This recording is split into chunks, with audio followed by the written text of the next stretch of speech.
স্বাগত জানাচ্ছি ৭১ জার্নালে। আপনাদের সাথে আছি আমি শামীম আল আমিন। দর্শক, আপনারা তো জানেনই দিনের সব উল্লেখযোগ্য খবর নিয়ে আমরা হাজির হই এই অনুষ্ঠানে। একই সাথে আগামীকাল সকালে আপনাদের হাতে যে পত্রিকাগুলো পৌঁছবে আমরা এই অনুষ্ঠানের মাধ্যমে জানিয়ে দেই সেগুলোর উল্লেখযোগ্য কিছু শিরোনাম, আলোচনাও হয়। সবার আগে চলুন দেখে নিই ৭১ জার্নালে আজকে কি শিরোনাম রয়েছে। টঙ্গীর তুরাগ তীরে শুরু বিশ্ব ইজতেমার প্রথম পর্ব, অবরোধের কারণে দুর্ভোগে মুসল্লিরা। খালেদা অমিত আলাপ হয়নি, দাবি দিল্লি ও আওয়ামী লীগের, পাল্টা দাবি বিএনপির।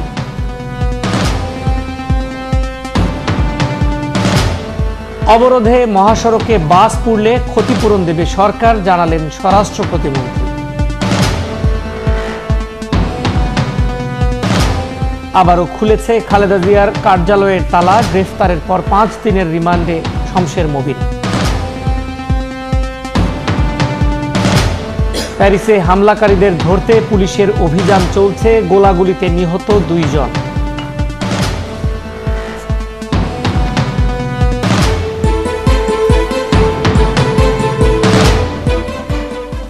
আজ আমাদের সাথে ৭১ জার্নালে টেবিলে যোগ দিয়েছেন এসএ টেলিভিশনের বার্তা প্রধান নাজমুল আশরাফ এবং দেশ টেলিভিশনের প্রধান বার্তা সম্পাদক জায়েদুল আহসান পিন্টু।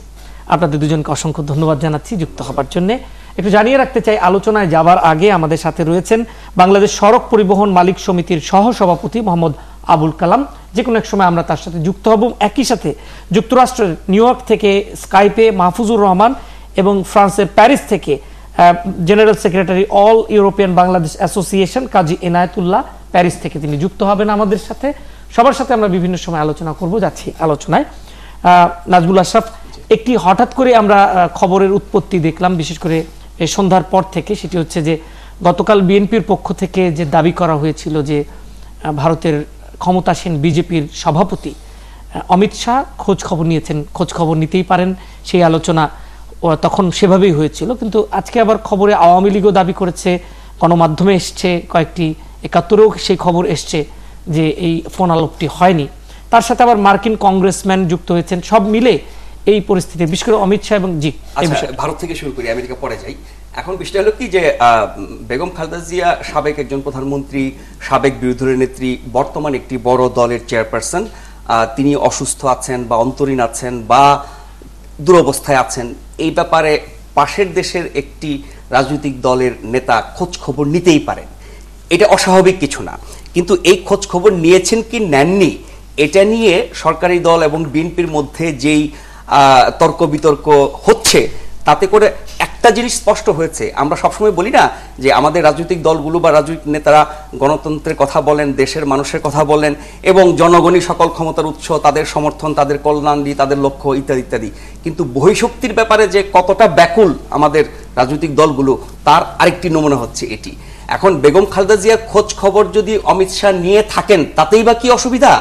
আর যদি না নিয়ে থাকেন, সেটা বানিয়ে বলা কতটা হীনমন্যতা, কতটা নীচতা, কতটা দেউলিয়াপনা।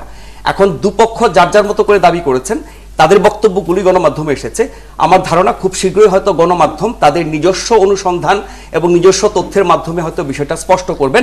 যদি ফোন না করে থাকেন অমিত শাহ এবং খোঁজ না নিয়ে থাকেন এবং বিএনপির পক্ষ থেকে বারবার যদি এই দাবি জানানো হয়ে থাকে, তাহলে এইটা অতি সাধারণ মানুষের কাছে স্পষ্ট যে ভারত তাদের সাথে আছে, ভারতের ক্ষমতাসীন দল তাদের সাথে আছে এবং বেগম খালেদা জিয়ার এই অবস্থায় তারা খোঁজ খবর নিয়েছে, তারা কত ঘনিষ্ঠ, কত আপন, কত তাদের নিজেদের লোক, কতটা তাদের সমর্থন পুষ্ট, এটা বোঝানোর চেষ্টা করছেন।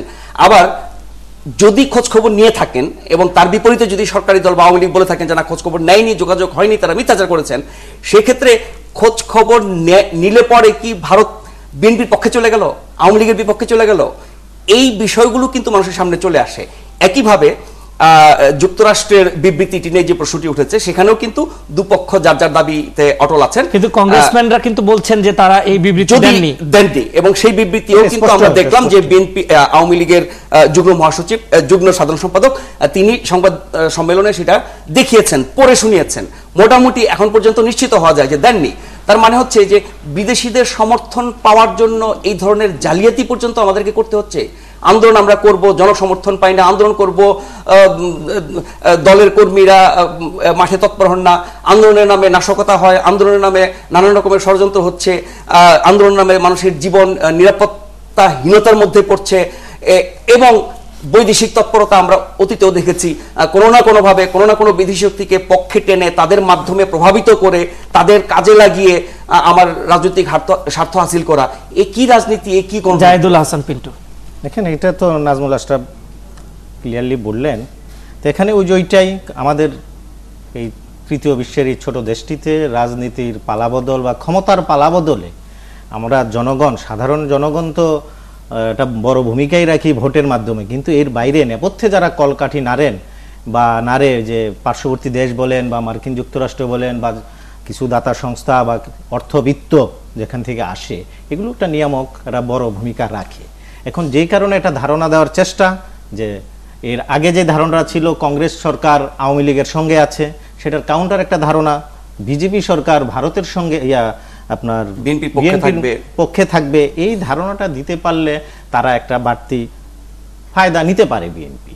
এটা কিন্তু আপনার শুধু এই যেটা ওই বিচ্ছিন্নভাবে দেখলে হবে না যে অমিত শাহ ফোন করলেন কি করলেন না, এর পেছনে আরো সামগ্রিকভাবে ভারত কাদের সাথে আছে শুধু এইটুকু সেটি না, প্রমাণ করার একটা চেষ্টা বড় ধরনের পরিকল্পনার অংশ হিসাবে আমি যদ্দূর খোঁজ খবর নিয়ে জেনেছি। আপনার কাছে কি খবর আছে এটা ধরেন এই বিষয়ে আপনার মার্কিন যুক্তরাষ্ট্রটা ঘটেছে, এটা ঘটেছে, জাতিসংঘের হতে পারে, এই ধরনের আরো কিছু ঘটনা বা বিবৃতি, সহানুভূতি, জাতিসংঘ মহাসচিবের বিবৃতি নিয়েও কিন্তু একই রকমের বিতর্ক হয়েছিল করার একটা প্ল্যান বিএনপির ছিল। সেই প্ল্যানের অংশ হিসাবে আপনার শমশের মোবিন চৌধুরীর দেশের বাইরে যাবার কথা, উনি ঢাকা থেকে যেতে পারতেন না, চট্টগ্রাম এয়ারপোর্ট থেকে উনি হয়তো বাইরে যাওয়ার চেষ্টা করতেন লবি করার জন্য, ওখানে কিছু লবিস্ট নিয়োগ করার জন্য। সেই খবর পেয়ে কিন্তু আপনার শমশের মোবিন চৌধুরীকে আটক করা হয়েছে, যদিও তাকে ভিন্ন মামলায় আটক দেখানো হয়েছে। সেটা আমাদের তো এখানে রাজনৈতিক মামলা হাজার হাজার না হলেও আপনার পুরনো মামলায় এই কারণে কিন্তু আসল অপরাধ চাপা পড়ে যায়। এখন শমশের মোবিন চৌধুরী যদি এই বৈদেশিক যোগাযোগের মাধ্যমে কোনো অপতৎপরতা বা ষড়যন্ত্র করে থাকেন, সরকার কেন সেই অভিযোগ তার বিরুদ্ধে আনছে না? সরকার কেন এই গাড়ি ভাঙা, এই মিছিলে হামলা, এই ধরনের মামলার মধ্যে তাকে এটাকে তো আপনি ষড়যন্ত্র বলতে পারবেন না, প্রমাণিত না হওয়া পর্যন্ত, কারণ সে কারণে অন্য মামলায় নিয়োগ করতেই পারেন। হ্যাঁ, বিএনপির পক্ষে বক্তব্য, বিদেশিরা তো আমার টাকার বিনিময়ে বিবৃতি দেয়, এটা তো সত্যি। হ্যাঁ, এই টাকার বিনিময়ে দিলেই কি একেবারে বেহেশতে চলে গেল? এইটা হলো গিয়ে আমাদের হীনমন্যতা অথবা আমরা যে আমাদের রাজনীতির যে অবস্থা, আমার দীনতা, সেটার বহিঃপ্রকাশ। কারণ হলো আমরা এই বিদেশিদের কাছে যতটা ধর্ণা দেই, আমরা তো আমার জনগণের কাছে ততটা দেই না। এইটা আমার মনে হয় এই যে কারণে দেখেন আমাদের এখানে এই যে একজন রাষ্ট্রদূত যে মর্যাদা পান, আমাদের রাজনীতিবিদরা বা আমাদের সিভিল সোসাইটি বা আমরা সাংবাদিকরা যেভাবে ঝাঁপিয়ে পড়ি একজন রাষ্ট্রদূতের বক্তব্য নিতে, পৃথিবীর কোন দেশে তো এই ঘটনা ঘটে না, এই সুযোগটা ওনারা পান, আমরা দেই বলেই। এই কারণে আমরা বিদেশিদের এমন প্রশ্ন, সেটা হচ্ছে যে এই যে ভারতের ক্ষমতাসীন দলটির সভাপতি ফোন করেছেন কি করেননি, এটি আসলে গতকাল বা আজকে সন্ধ্যা পর্যন্ত এই নিয়ে কোনো খবর কোনো জায়গায় বা এটা আলোচনা ছিল না। গতকালই বিএনপি পক্ষ থেকে প্রথম এই বলা হয় যে আলোচনা আসছে যখন আওয়ামী লীগ বলল যে এই ধরনের কোনো কথাবার্তা তাদের সঙ্গে নাই। এর মধ্যে আপনারা একটা নিউজ করলেন, যে নিউজটা দেখলাম যে টেলিফোন আপনার নেটওয়ার্ক, তারা না বেগম খালেদা জিয়ার অফিস থেকে ফোন করা হয়েছিল দুবার, কিন্তু অমিত শাহর ফোন নষ্ট ছিল বলে যোগাযোগ হয়, এরকম খবর প্রচারিত হয়েছে। আমরা তাহলে কিভাবে এই বিষয়টি যেহেতু আলোচনায় উঠেছে, এটা কিছুক্ষণের মধ্যে কিভাবে নিশ্চিত হওয়া যাবে না? এটা না, নিশ্চয়ই ইন্ডিয়ান গভর্নমেন্টের কাছে অফিশিয়ালি যখন আপনি জানতে চাইবেন বা ইন্ডিয়ান আনুষ্ঠানিকভাবে নিশ্চয়ই হয়তো তারা তাৎক্ষণিকভাবে কোনো রিঅ্যাকশন দিবে না, তারাও বাংলাদেশের অবস্থাটা দেখবে কি রিঅ্যাকশন হয়। এখানেও কূটনীতি আছে তাদের, তারা একটা সময় ক্লিয়ার করবে। যে ক্লিয়ারটা আপনার মার্কিন যুক্তরাষ্ট্র করেছে, মার্কিন যুক্তরাষ্ট্রের ওটা তো রীতিমতো প্রতারণা। তার মানে হচ্ছে দুটো দাবির মধ্যে একটি প্রমাণিত হয়ে গেছে যে সেটা মিথ্যা ছিল। তারা নিজেরা এখন বলেছে আমরা এই ধরনের কোনো বিবৃতি দেইনি। এখন ভারত কি বলে? ওখানে মার্কিন যুক্তরাষ্ট্রের একজন লোক, ওখানকার স্থানীয় প্রবাসী বাংলাদেশি বিএনপি নেতা এটা অ্যারেঞ্জ করেছেন বলে আমি বিডি নিউজ একটা নিউজ দেখলাম। হ্যাঁ, আমরাও দেখলাম, এখানে তার নাম সহ আছে। এখন তো ধরেন এই রিপোর্ট দেখে মার্কিন যুক্তরাষ্ট্রের কংগ্রেসম্যানরা যখন রিপোর্ট বাংলাদেশ থেকে পেয়েছে, জাহিদ এফ সর্দার সাদি নামে, তারা তো স্টেটমেন্ট করে বলেছে, যে ওয়েবসাইটে দেখলাম স্টেটমেন্ট করে বলেছে এই ধরনের কোনো বিবৃতি আমরা দেই নাই, এটা দুঃখজনক এবং এটা গ্রহণযোগ্য নয়। এই ল্যাঙ্গুয়েজে আমাদের সাথে আছে। আমার একটা জিনিস খুব জানতে ইচ্ছা করে, সেটা হচ্ছে যে আমি যখন বানিয়ে একটা বিবৃতি দিচ্ছি এবং দাবি করছি এটা প্রকাশিত হবে, এখনকার বিশ্বে 1 সেকেন্ড লাগবে সেই খবর মার্কিন যুক্তরাষ্ট্রে চলে যেতে, সেটা যে ধরা পড়বে এবং বেজ্জতি হতে হবে, আমি যেটুকু অর্জন করতে চাইলাম তার চেয়ে অনেক বেশি ক্ষতিগ্রস্ত হব, এই কাজটা যিনি করেছেন তার ওই জ্ঞান বুদ্ধি নাই বা উনি অতটুকু মূর্খ। আমরা দেখি আমাদের মাহফুজুর রহমান আমাদের সহকর্মী আছেন যুক্তরাষ্ট্রের নিউ ইয়র্কে। মাহফুজুর রহমান, অসংখ্য ধন্যবাদ আপনাকে আমাদের সাথে যুক্ত হবার জন্য। যে বিষয়টি নিয়ে আলোচনা করছি, চলমান রাজনৈতিক পরিস্থিতিতে আমরা বিভিন্ন সময় আপনার সাথেও যুক্ত হই, প্রবাসীরা কি ভাবে সেটি যেমন জানতে চাই, আবার যুক্তরাষ্ট্র একটি শক্তিশালী দেশ, তাদের নানা তৎপরতা কর্মকাণ্ড আমাদের দেশের রাজনীতিতে নানাভাবে প্রভাবিত করে। বাংলাদেশ নিয়ে যে বিবৃতি, সেই বিবৃতিতে কংগ্রেসম্যানরা যে কি বলেছেন সেটি নিয়ে একটি অনলাইনে আমাদের খবর আছে এবং রাজনৈতিক দলগুলো এ নিয়ে কথা বলছেন। এর মধ্যে আপনার কাছে কি বাড়তি তথ্য আছে? আমাদের কাছে বাকি তথ্য আজকে আসলে ঘটনাটি যিনি ঘটিয়েছেন তিনি কিন্তু বাংলাদেশি মিডিয়ার সহযোগিতায় বাংলাদেশি একটি আঞ্চলিক মিডিয়া সিলেটের সংলাপ নামে একটি মিডিয়ার মাধ্যমে কিন্তু তিনি ঘটিয়েছেন। এখানে আমরা কেউ এটি আগে জানিনি। নিউইয়র্কের বিভিন্ন পত্র পত্রিকায় আজকে সাপ্তাহিক বর্ণনার এই সংবাদটি শীর্ষ সংবাদ হিসেবে প্রকাশ হয়েছে। এই বিষয়টি আমরা নিউ ইয়র্ক ওয়াশিংটনে আমাদের বাংলাদেশ প্রকাশে চেয়ারপারসন জোসেফ কাপি অফিসে যোগাযোগ করেছি, তারাও এই ধরনের কোন স্টেটমেন্টের অস্তিত্ব অস্বীকার করেছেন বা ঠিক তারা জানেন না, তাদের অজ্ঞতা প্রকাশ করেছেন। একই সাথে কংগ্রেস একই সাথে হাউস ফরেন অ্যাফেয়ার্স কমিটি চেয়ারম্যানের অফিসে আমরা যোগাযোগ করেছি, সেখান থেকেও তারা এই ধরনের কোনো কিছুর সত্যতা বা সত্যতা অস্বীকার করেছেন এবং তারা বলেছেন তাদের অফিসিয়াল ওয়েবসাইটে এই ব্যাপারে তথ্য দেওয়া হয়েছে। সবচেয়ে গুরুত্বপূর্ণ বিষয়টি হচ্ছে যে এই সংবাদটির উৎস হয়েছেন জাহিদ সর্দার কাদি নামে একজন ফেডারেল ক্রিমিনাল, যিনি 27 বার গ্রেপ্তার হয়েছেন এবং গত বছর বাংলাদেশ বিরোধী দলের নেত্রী খালেদা জিয়ার বৈদেশিক উপদেষ্টা হিসাবে নিয়োগ দেওয়া হয়েছে, যেটি দিয়েছেন বিএনপির ভারপ্রাপ্ত মহাসচিব। এবং সেই চিঠি, সেই নিয়োগপত্রের মাধ্যমে তিনি আমেরিকাতে বিভিন্ন সময় বিএনপির চেয়ারপারসনের উপদেষ্টা হিসাবে, বৈদেশিক উপদেষ্টা হিসাবে তিনি সব জায়গায় যোগাযোগের চেষ্টা করেন। এবং গত সপ্তাহে জাতিসংঘের সামনে একটি সমাবেশে তার সাথে ছিলেন বাংলাদেশ বিএনপির গুরুত্বপূর্ণ নেতা ওসমান ফারুক, এবং সেই ওসমান ফারুককে নিয়ে তিনি যে সমাবেশ করেন তারপরেই এই বিষয়টি সিলেটের সংলাপ নামে একটি অনলাইনে তিনি সাক্ষাৎকার ভিত্তিতে কংগ্রেসম্যান এই বিবৃতি সম্পর্কে বলেন। এই বিবৃতি সম্পর্কে বলার পর নিউ ইয়র্কে তিনি তীব্র প্রতিক্রিয়া সৃষ্টি হয়েছে এবং যুক্তরাষ্ট্র বিএনপির নেতৃবৃন্দ এই জাহিদ সরদার কাদিকে তার পদ থেকে অপসারণের জন্য কেন্দ্রের প্রতি আহ্বান জানিয়েছেন এবং তিনি সময় সময় তারেক রহমানের উপদেষ্টা যারা লন্ডন থেকে আসেন তাদেরকে নিয়েও তিনি বৈঠক করেন এবং বিভিন্ন সময় বিবৃতি দিয়ে বলেন যে তারা কংগ্রেসম্যান বা কারোর সাথে দেখা করেছেন। এখন সবাই সন্দেহ করছেন যে এই ধরনের জিনিসগুলি আসলে ওখানে যে ব্যক্তিটির কথা উনি বললেন মূলত জালিয়াতিটা তিনিই করেছেন আর কি। সমালোচনার বিষয় আছে। নিউ ইয়র্কে বসে এক ব্যক্তি আপনার জালিয়াতি করলেন, উনি একটা স্টেটমেন্ট পাঠালেন মার্কিন কংগ্রেসম্যানের, এটা ঢাকা থেকে চেক করা যায় না? তাদের দলভুক্ত এবং তিনি না ঢাকা থেকে চেক মানে আমার মিডিয়া, এখানে যখন আমরা নিউজটা ক্যারি করলাম আমাদের বড় বড় মিডিয়া হাউস তো মাহফুজুর রহমান আপনি কিছু চেক করলে কিন্তু সেটা আপনার ধরা পড়ে। আমরা একটা বিরতিতে যাই। মাহফুজুর রহমান আপনি আমাদের সাথে আপনারা থাকুন। এক সেকেন্ড বলি, উনি বলছেন যে এখানকার মিডিয়া যাচাই বাছাই করে এটা ছাপবে বা প্রকাশ করবে। বিএনপির মতো একটি বড় দল যখন আনুষ্ঠানিকভাবে কাগজে কলমে একটা বিবৃতি দেয় এবং তাদের বরাত দিয়ে সেটা ছাপা হয়, এটাই স্বাভাবিক। সেখানে আমরা কেন সন্দেহ করতে যাব এই ধরনের বিবৃতি ভুয়া হতে পারে? না এটা যখন কেন হতে পারে বা পারে না আমরা একটু আলোচনা করি বিরতির পর। দর্শক আমরা যাচ্ছি বিরতিতে, বিরতির পর শিগগিরই ফিরবো, সাথেই থাকুন। ছেড়ে দিন।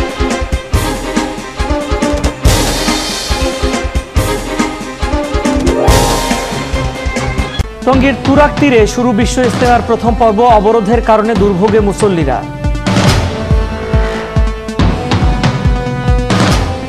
খালেদা অমিত আলাপ হয়নি, দাবি দিল্লি ও আওয়ামী লীগের, পাল্টা দাবি বিএনপির।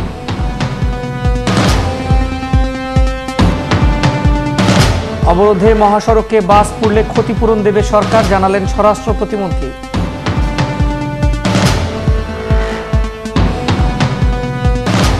আবার খুলেছে খালেদার কার্যালয়ের তালা, গ্রেফতারের পর 5 দিনের রিমান্ডে মবিন।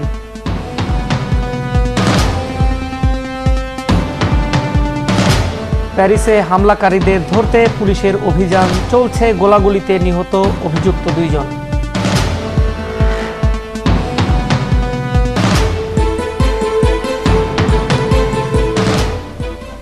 দর্শক ধন্যবাদ আমাদের সাথে থাকার জন্য। বার্তা কক্ষের সবশেষ সংবাদ শিরোনাম আপনারা দেখে নিলেন। আলোচনা করছিলাম এবং আলোচনাটির যে জায়গাটিতে আপনারা একটা বিতর্ক করতে করতে আমরা বিরতিতে গেলাম। বলছিলেন যে আসলে এই যে কংগ্রেসম্যানের এই বিবৃতি দেয়া এবং সেটি প্রকাশ নিয়ে জাহিদুল হাসান পিন্টু আপনি কিছু একটা বলছেন। সেটা আমি বলছিলাম যে এটা আপনার এই উৎসটা, নিউজের উৎসটা নিয়ে আমরা তো নিশ্চিত ছিলাম না, কারণ এই নিউজটা এসেছে অনলাইনে, সোশ্যাল মিডিয়ায়, বিভিন্ন জায়গায়। এটার সূত্র ধরে যখন গণমাধ্যমে কোনো নিউজ আসে তখন তো আমাদের এটা ক্রস চেক করার একটু সুযোগ থাকে। আর মার্কিন কংগ্রেসম্যানদের অনলাইনে আপনার যদি ইন্টারনেটে তাদের মেসেজ পাঠানো হয়, তারা সাথে সাথে ওইটা রিপ্লাইও দেয়। এটা আমাদের অতীত অভিজ্ঞতা থেকে তাই দেখেছি। এই যাচাই করার সুযোগটা আমরা নেইনি, এইটাই আমি বলতে চেয়েছি। সেক্ষেত্রে বিএনপির দায় কতটা আসলে এই বিষয়ে? যদি আমি শিওর না বিএনপি অফিসিয়াল স্টেটমেন্টে উল্লেখ করেছে কিনা, যেটা আপনার ভারতের ক্ষেত্রে বারবার একাধিক স্টেটমেন্ট দেখতেছি, রিটেন স্টেটমেন্টও আপনার বিএনপির পক্ষ থেকে এটা নিয়ে দেয়নি। আজকে একটি বিবৃতি আসছে, সেখানে আজকে দুটো বিবৃতি দিয়েছে একই বিষয়ে বিএনপি। আপনার এই ভারতের বিজেপির প্রধানের সাথে টেলি সংলাপটা মার্কিন যুক্তরাষ্ট্র নিয়ে কিন্তু কোনো কথা বলেনি। কিন্তু আমি এটা নিশ্চিত না যে মার্কিন যুক্তরাষ্ট্র নিয়ে তারা অফিসিয়াল স্টেটমেন্ট আগে করেছে কিনা। যদি সেটা করে থাকে তাহলে তো এখানে একেবারে প্রকাশ্যে যে এখানে এটাকে কি বলা যায়, মানে ফৌজদারি, যেটা মানে প্রতারণা। আর না করেও যদি থাকে, হ্যাঁ, বিএনপির এখানে তো আমি খুব একটা দায় দেখতেছি না। দায়টা তো গণমাধ্যমের উপরে, গণমাধ্যমের উপরে। বিশেষ করে আমরা দেখছি যে প্রথম আলো, নয়া দিগন্ত সহ বেশ কয়েকটি পত্রিকায় এই খবরটি প্রচারিত এবং প্রকাশিত হয়েছে। ওখানে ইউএনবি বা কোনো একটা বার্তা সংস্থাকে কোট করে সম্ভবত দিয়েছে নাকি, এই মুহূর্তে আমি আপনাকে সেটি বলতে পারছি না নিশ্চিত করে, তবে সেটি এসছে সেই এই কয়েকটি মানে পত্রিকায়। না, তারপরও আপনি বলছেন যে ঢাকায় বসে তারা এই বিবৃতি না দিলেও যিনি ওখান থেকে পাঠিয়েছেন, প্রথম আলোতে এই যে দেখছেন আপনারা, এটা হচ্ছে আমরা দেখছি, এটা হচ্ছে গতকালের 9 জানুয়ারি 6 মার্কিন কংগ্রেসম্যানের নিন্দা, এটি এসছে। এবং আমরা যদি একটু সূত্রটা কি দেখি, বিজ্ঞপ্তি নিচে লেখা আছে, বিজ্ঞপ্তি। তাহলে তো এখানে বোঝা যাচ্ছে একটা দলের পক্ষ থেকে কোনো একটা বিজ্ঞপ্তি আকারে একটা আসছে। যাই হোক, এই বিষয়ে নাজমুল আশরাফ আপনি যদি কিছু বলেন, তাহলে আমরা অন্য প্রসঙ্গে যাব। হ্যাঁ, অন্য প্রসঙ্গে যাওয়া উচিত, কারণ এই বিবৃতি নিয়ে পাল্টাপাল্টি এবং বিতর্ক চলবে। এই ব্যাপারে যা বলার আমার যথেষ্ট বলা হয়েছে। আমার মনে হয় আমরা একটু অপেক্ষা করলেই বুঝতে পারি পরিষ্কারভাবে কি দাঁড়ায়, কারণ আনুষ্ঠানিক বক্তব্য আমরা পাবো। এটির ব্যাপারে মার্কিন যুক্তরাষ্ট্র যখন আনুষ্ঠানিক বক্তব্য দিয়েছে, স্পষ্ট হয়ে গেছে, ভারতের পক্ষ চলে আসবে, সেটি সময়ের ব্যাপারে আমরা তখন নিশ্চয়ই। আওয়ামী লীগের পক্ষ থেকে আবার দাবি করা হচ্ছে যে ভারতীয় কর্তৃপক্ষের সাথে কথা বলে তারা কিন্তু এটার আবার কাউন্টার কিন্তু বিএনপি দিয়েছে। যে বিএনপির হাইকমান্ড বলতে আমরা পার্টি চিফ বুঝি, হাইকমান্ডের সঙ্গে কথা বলে চ্যালেঞ্জ ছুড়ে দিয়েছে বিএনপি যে না, কথা হয়েছে। সো বিষয়টা নিয়ে একটু এখনো অমিত শাহ বা তার অধীনস্থ ব্যক্তিদের সাথে যাচাই করলে জানতে পারবেন। এখন তাহলে আওয়ামী লীগ কোন পর্যায়ে যাচাই করেছে, কিন্তু হাই কমিশনের এই জায়গায় গণমাধ্যমের একটা মানে উদ্যোগী ভূমিকা নেওয়ার সুযোগ আছে। গণমাধ্যমও যেতে পারে, অনেকের করেসপন্ডেন্ট নয়াদিল্লিতে আছে, হ্যাঁ, সবাই ওখানেও যোগাযোগ করতে পারে। সেটা হয়তো একটু সময় লাগবে, এটাও জানা যাবে। আমরা একটু কয়েকটি পত্রিকা দেখি চট করে, তারপর আমরা আসবো। BDNews24.com, বাংলাদেশ নিয়ে ভুয়া বিবৃতিতে ক্ষুব্ধ যুক্তরাষ্ট্র কংগ্রেসম্যানরা। যাচ্ছি পরেরটিতে, বিডি নিউজের ফেনীতে ম্যাজিস্ট্রেটের গাড়িতে বোমা হামলা, ইসলামী বিশ্ববিদ্যালয় ফের বন্ধ, শিবগঞ্জে আওয়ামী লীগ কর্মীকে কুপিয়ে হত্যা, 50 লাখের মাইল ফলক। বিডি নিউজ 24, ভোগান্তি আতঙ্ক নিয়ে এবারের ইজতেমা, ফ্রান্সে জোড়া জিম্মি সংকট, রাজধানীতে চার গাড়িতে ঠিক পড়া যাচ্ছে না আগুন, অবরোধে নিরাপত্তায় গতি কমল ট্রেনের। অমিত শাহর ফোন, বিজেপি নেতাদের অস্বীকার। স্পটলাইট এখানে আমরা দেখছি পশ্চিমবঙ্গ শাখার একজন নেতাকে উদ্ধৃতি করেছে সম্ভবত বিজেপির পশ্চিমবঙ্গ শাখার একজন নেতা বলছেন, তাকে উদ্ধৃত করে এই রিপোর্টটি। যাচ্ছি পরেরটিতে, দৈনিক ইত্তেফাক, বাসায় ফিরবেন না খালেদা, পুলিশ সরলে নয়াপল্টন যাবেন, অবরোধ চলবে, ইস্তেমার যানবাহন অবরোধের আওতামুক্ত, অবরোধে বাসে আগুন, গুলি, গ্রেফতার। বঙ্গবন্ধুর স্বদেশ প্রত্যাবর্তন দিবস আজ। 2021 সালের মধ্যে প্রযুক্তি নির্ভর মধ্য আয়ের দেশ হবে বাংলাদেশ। প্রধানমন্ত্রীর ছবি আমরা দেখছি। অমিত শাহর ফোন ও 6 মার্কিন কংগ্রেসম্যানের বিবৃতি নিয়ে বিভ্রান্তি, এটি ইত্তেফাকের খবর। যাচ্ছি পরেরটিতে। জিম্মি নাটক শেষ, প্যারিসের 3 হামলাকারী নিহত। আমরা দেখছি নতুন বিএনপি গড়ার ঘোষণা। আমি ঠিক জানি না এটি কাদের পক্ষ থেকে এই ঘোষণাটি এসছে। রাজধানীর একটি হোটেলে আয়োজিত এক অনুষ্ঠানে আজ মানে শুক্রবার সকালে নতুন বিএনপি গড়ার ঘোষণা দিয়েছেন কামরুল হাসান নামের এক ব্যক্তি। তিনি এর আগে শাহেদা ওবায়দের নেতৃত্বাধীন গর্ব বাংলাদেশ নামে একটি সংগঠনের মুখপাত্র ছিলেন। এটা নিয়ে অত সিরিয়াস হওয়ার কিছু নয়। যাচ্ছি পরেরটিতে যাচ্ছি। ভোরের কাগজ। আজ বঙ্গবন্ধুর ঐতিহাসিক স্বদেশ প্রত্যাবর্তন দিবস। লাখো মুসল্লির পদচারণায় মুখরিত ইস্তেমা ময়দান। তুরাগ তীরে দেশের বৃহত্তম জুম্মার নামাজ আদায়। অবরুদ্ধ খালেদার 7 দিন। জাতিসংঘ শান্তিরক্ষা কার্যক্রমে আবারও সগৌরবে বাংলাদেশ, টানা 4র্থবার শীর্ষস্থান অর্জন। নিশ্চয়ই খুব ভালো খবর এটি। আইনমন্ত্রীর বাসায় বোমা হামলা। যাচ্ছি পরেরটিতে। ইসলামী বিশ্ববিদ্যালয়ে ফের বন্ধ ঘোষণা, শিক্ষার্থীদের হল ত্যাগের নির্দেশ। যাচ্ছি হিউম্যান রাইট ওয়াচের প্রতিবেদন, বিরোধী দলের উপর দমন পীড়ন বন্ধ করুন বাংলাদেশ। রাজধানী। যাচ্ছি পরেরটিতে। বাংলাদেশ প্রতিদিন। 6 কংগ্রেসম্যানের স্বাক্ষর জাল করে বিএনপির পক্ষে বিবৃতি। যুক্তরাষ্ট্রের উদ্বেগের খবর বানোয়াট। এটি হচ্ছে বাংলাদেশ প্রতিদিনের খবর। অফিসেই থাকবেন খালেদা, অবরোধের সঙ্গে আসছে হরতাল। আগামী 3 মাস চালাতে চান আন্দোলন। প্রধান 2 দলকেই ছাড় দিতে হবে এমাজউদ্দিন বলছেন। একে আজাদ চৌধুরী বলছেন সহনশীল হতে হবে 2 পক্ষকেই। এখনই সংলাপ প্রয়োজন। আলী ইমাম মজুমদারের বক্তব্য সমাধানের একমাত্র পথ আলোচনা। এম সাখাওয়াত হোসেন তাদের বক্তব্য নিয়ে এটি একটি বিশেষ আয়োজন তাদের। আমরা যাচ্ছি পরেরটিতে। বিবৃতি ও ফোন নিয়ে ধূম্রজাল। সকালের খবর। নেতাদের রাজপথে নামানোই বিএনপির বড় চ্যালেঞ্জ।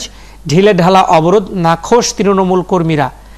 শ্রীলঙ্কার নতুন প্রেসিডেন্টের শপথ, মানে মহেন্দ্র রাজাপাকসের বদলে নতুন প্রেসিডেন্ট হয়েছেন, এটিও কিন্তু একটি খবর। বিশেষ করে খুব হাড্ডাহাড্ডি লড়াইয়ের খবর কিন্তু আমরা দেখেছিলাম। খালেদার গুলশান অফিসে রাতে তালা, দিনে খোলা। জিকির আজগারে মুখর তুরাগ তীর, বিশ্ব ইস্তেমা শুরু। যাচ্ছি পরেরটিতে।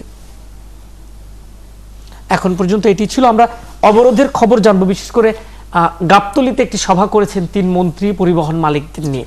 আপনারা একটু বলবেন যে কতটা এটি বাস্তবসম্মত হতে পারে যে সরকার ক্ষতিপূরণ দেবে, সরকার নিরাপত্তা দিয়ে বিভিন্ন গন্তব্যে পৌঁছে দেবে। আমাদের সাথে রয়েছেন মোহাম্মদ আবুল কালাম, তিনি সভাপতি ঢাকা সড়ক পরিবহন মালিক সমিতি, এবং বাংলাদেশ সড়ক পরিবহন মালিক সমিতি তিনি সহ সভাপতি। যাচ্ছি তার কাছে। ধন্যবাদ আমাদের সাথে যুক্ত হবার জন্য। আবুল কালাম, আপনি এসছেন। যে সভাটি হয়েছে, বিশেষ করে 3 মন্ত্রী সেখানে ছিলেন এবং বলা হয়েছে নিরাপত্তা দেওয়ার কথা এবং ক্ষতিপূরণের কথাও প্রয়োজনে দেওয়া হবে। আপনারা কতটুকু আশ্বস্ত বোধ করছেন? ধন্যবাদ আপনাকে এবং ধন্যবাদ 71 টিভির সকল দর্শকদেরকে যারা আজকে রাত্রে জেগে এই অনুষ্ঠান দেখছেন। আসলে আমরা গতকালকেও এই 3 মন্ত্রী সহ একটি মিটিং করেছি। গতকাল 8 তারিখে অবরোধ চলা হয়েছে, আপনার ডাকা হয়েছে 5 তারিখের থেকে। প্রকৃত পক্ষে গাড়ি কিন্তু 4 তারিখেই ভয়ভীতির জন্য বিভিন্ন এর জন্য বন্ধ হয়ে গেছে। তারপর যখন অবরোধ ডাকা হলো, অবরোধ ডাকার পরে এই সমস্ত কিছুই চললো। অবরোধের কোনো সুনির্দিষ্ট জায়গা নাই বা সীমানা ছিল না। এটা কোন জায়গা থেকে কোন জায়গায় অবরোধ তাও দেখা যাচ্ছিল না। অবরোধ বলতে যা বোঝায় যে একটা এরিয়াতে, কিন্তু তা না। এটা আমাদের জন্য খুব দুর্ভাগ্য। আমরা যারা গাড়ির ব্যবসা করি, আমরা যারা গাড়ির মালিক, আমাদের জন্য এটা আসলেই দুর্ভাগ্য যে অবরোধ বা হরতালের ডাক দিয়েই আমাদের আন্তঃজেলা চলাচলকারী সমস্ত গাড়িগুলিকে বন্ধ করে দেওয়া হয়। অ্যাকচুয়ালি এই অবরোধের ডাকে মালিকরা গাড়ি বন্ধ করে দিয়েছে একেবারে এই কথা বলা যাবে না। আপনার 5 তারিখ অবরোধ ডাকা হয়েছে, 6 তারিখ, 7 তারিখেও কিন্তু কিছু কিছু গাড়ি চলছে, 8 তারিখে তার চেয়ে বেশি চলছে। আজকে কিন্তু প্রায় সব জায়গায় গাড়ি চলাচল অনেকটা স্বাভাবিক হয়ে আসছে।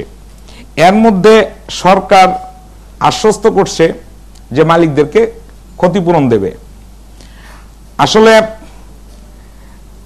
একটা জিনিস দুঃখজনক এইটাই যে কোনো কিছু হইলেই একটা স্ট্রাইক হয় বা একটা অবরোধ হয়, এবং এই অবরোধের পরে দেখা যায় যে সবকিছুই ঠিক আছে, স্কুল কলেজ চলছে, আপনার হাট বাজার চলছে, ব্যবসা বাণিজ্য, মিল ফ্যাক্টরি সব চলছে, বন্ধ থাকে শুধু আন্তজেলা চলাচলকারী গাড়িগুলি। এই যে অবস্থাটা, এই অবস্থাটা আজকে নতুন করে না, দীর্ঘদিন যাবতই এটা চলে আসছে। তা আমরা এটার অবসান চাই। মালিকদের পিঠ আসলে দেয়ালে ঠেকে গেছে। আপনি দেখুন, একটা গাড়ি নামাতে হলে অনেক টাকার প্রয়োজন হয়, এবং এই গাড়ি যে রাস্তায় চলে শতকরা 90% গাড়ি আপনার বিভিন্ন ব্যাংক থেকে লোন নিয়ে তারপর আপনার গাড়িগুলি কিনতে হয়, এবং সমস্ত সেক্টরেই লোনের যে হার, আপনার ঋণের যে সুদের হার, আপনার গাড়ির বেলায় কিন্তু আপনার বাসের বেলায় আপনি যদি কোনো বাস কিনেন তাহলে এই ক্ষেত্রে ব্যাংকের ইন্টারেস্ট হলো মিনিমাম 15%। সব মিলে আপনারা একটা সমস্যার মধ্যে আছেন, আপনি যেটি বলছেন। সেক্ষেত্রে এই আপনারা কি এই যে সরকারের নিরাপত্তা যেটি দেওয়ার কথা বলা হয়েছে, এইটিতে আশ্বস্ত বোধ করে কি গাড়ি চলাচল আপনি যেটি বলেছেন বেড়েছে, এটিতে কি আপনারা আশ্বস্ত বোধ করছেন? একই সাথে সরকারের এই ক্ষতিপূরণ দেওয়ার বিষয়টিকে কিভাবে দেখছেন? না দেখুন, আমরা তো গাড়ি কিন্তু আমাদের বন্ধ হয় নাই, গাড়ি চলাচল সীমিত ছিল। ভয়ভীতির জন্য আমি যে কথাটা বলতেছিলাম যে মালিকরা ভয়ে এবং তার সম্পদ নষ্ট হবে, এই ভয়ভীতির জন্য কিন্তু অনেকে গাড়ি চালায় নাই।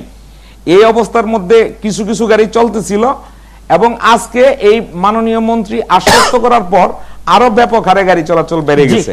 আমার মনে হয় আগামীকালকে কোনো অবরোধ থাকবে না। ধন্যবাদ আবুল কালাম, আমাদের সাথে অতিথি আছেন, কথা বলবেন। আমার দু একটা প্রশ্ন ছিল আপনার কাছে। প্রথম কথা হচ্ছে কি যে আপনাদের পরিবহন মালিক সমিতি সবাই কি ছিলেন ওই বৈঠকে? হ্যাঁ, আমরা পরিবহন মালিক যারা, পরিবহন মালিক বলতে পরিবহন মালিকদের বাংলাদেশে দুইটা সংগঠন আছে। একটা হলো বাংলাদেশ সড়ক পরিবহন সমিতি, আর একটা হলো Bangladesh bus truck owners association. Bangladesh মালিকদের সংগঠন, জি, দুইটা মালিকদের। শ্রমিকদেরও নিশ্চয়ই অনেক সংগঠন আছে। না, শ্রমিকদের একটা সংগঠন আছে, সেটা হলো বাংলাদেশ সড়ক পরিবহন শ্রমিক ফেডারেশন। তাদের প্রতিনিধিও ছিলেন? তাদের প্রতিনিধিও ছিলেন। আচ্ছা, আপনি যেটা বলছেন যে 5 তারিখ থেকে আস্তে আস্তে গাড়ি চলাচল বেড়েছে, বিশেষ করে দূরপাল্লার গাড়ির কথা আপনি বলছেন, বাস ট্রাক, এবং আজকে মন্ত্রী আশ্বস্ত করার পর আপনারা আশা করছেন যে আরো বাড়বে। তো এই যে ক্ষতিপূরণের আশ্বাসে আপনি গাড়ি নামাবেন রাস্তায়, কিন্তু যেসব ঘটনা বিভিন্ন জায়গায় ঘটেছে এরকমটা যে ঘটবে না তার নিশ্চয়তা কি? এখন আপনার গাড়ি পুড়ে গেল, আপনি টাকা পেয়ে গেলেন, কিন্তু একটা মানুষের জীবন যখন চলে গেল সেটা কি টাকা দিয়ে শোধ করা সম্ভব? দেখুন, একটা মানুষের জীবন চলে গেল এটা শোধ করা সম্ভব না, একটা গাড়ি চলে গেল সেটাও কিন্তু পাওয়া সম্ভব না। ক্ষতিপূরণ দিবে সরকার, এটা আশ্বস্ত করছে। ইট ডাজ নট মিন, এটাতে এই বোঝায় না যে ক্ষতিপূরণ সরকার দিয়ে দিছে। আমরা কিন্তু এর আগেও দেখুন যে এর আগে 1913 সনে যখন হলো, অবরোধ হলো 1913 সনে, না সরি 2013 সনে, সরি 2013 সনে, দ্যাট ইজ আপনার এই জানুয়ারি নির্বাচনের পূর্বে আপনার অক্টোবর, নভেম্বর, ডিসেম্বর, জানুয়ারি 5 তারিখ পর্যন্ত, এই সময়ের মধ্যে আমাদের 550 জন শ্রমিক কিন্তু মারা গেছে। আগুনে পুড়ায় মারা হয়েছে, গাড়ির সাথে স্টিয়ারিং এর সাথে গামছা দিয়ে বাইন্দা তারপরে পেট্রোল দাইলে আগুন দিয়ে মারা হয়েছে, এরপরে ঘুমন্ত শ্রমিকদেরকে মারা হয়েছে। এই যে মারা হয়েছে এর ক্ষতিপূরণ কিন্তু দেওয়া সম্ভব না।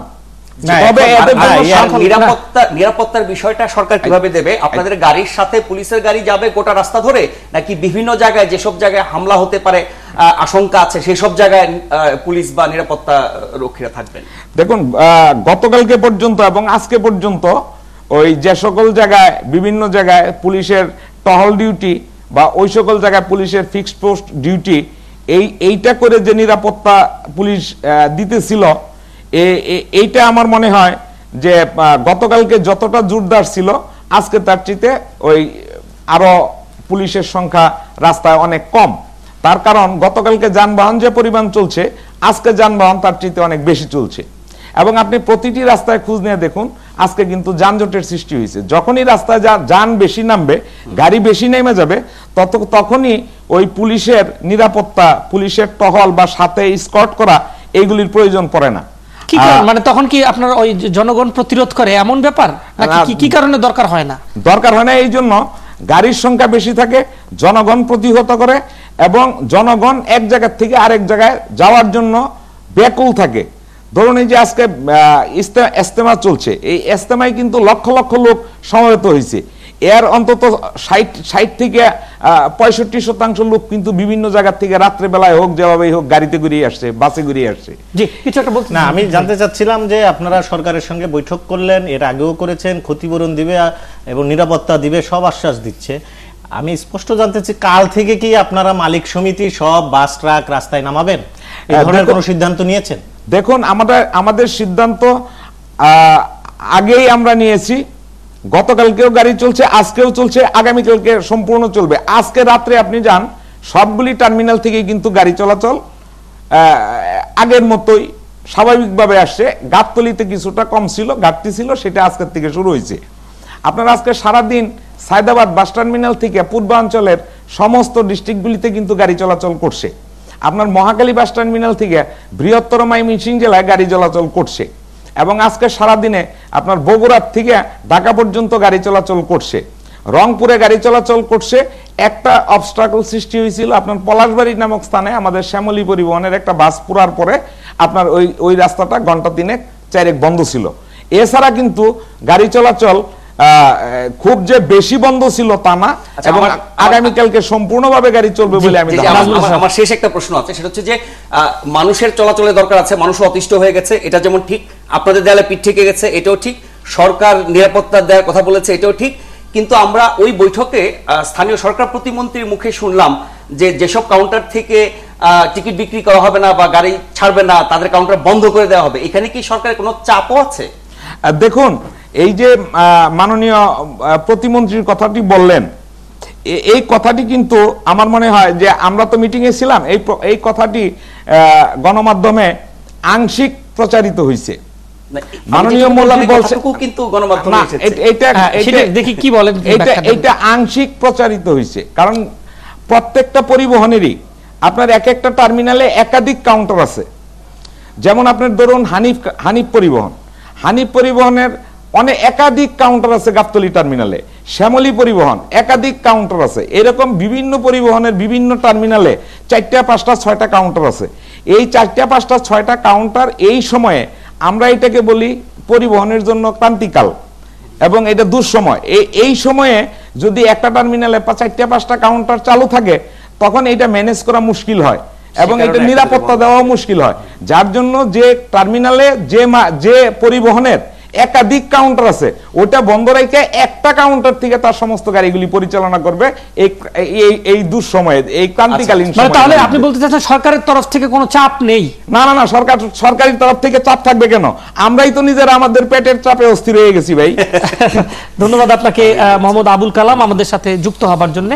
জাহিদুল হাসান পিন্টু, ছোট ছোট করে এই বিষয় শুনে আমরা আরেকটা বিরতিতে যাব।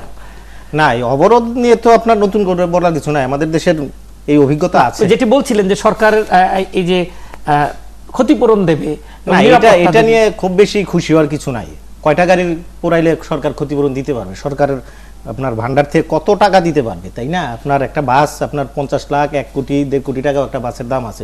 কতটা সম্ভব এটা? এটা কয়টা বাস পোড়াইলে কয়টা ক্ষতিপূরণ সরকার দিতে পারবে, এটা নিয়ে আমি খুব বেশি না। একটা সরকার তারপরে আশ্বস্ত করেছে, এটা হলো সমর্থনটা দেওয়া, এক ধরনের চাপও এটা, যে তোমরা গাড়ি নামাও, সিকিউরিটি আমরা দিচ্ছি।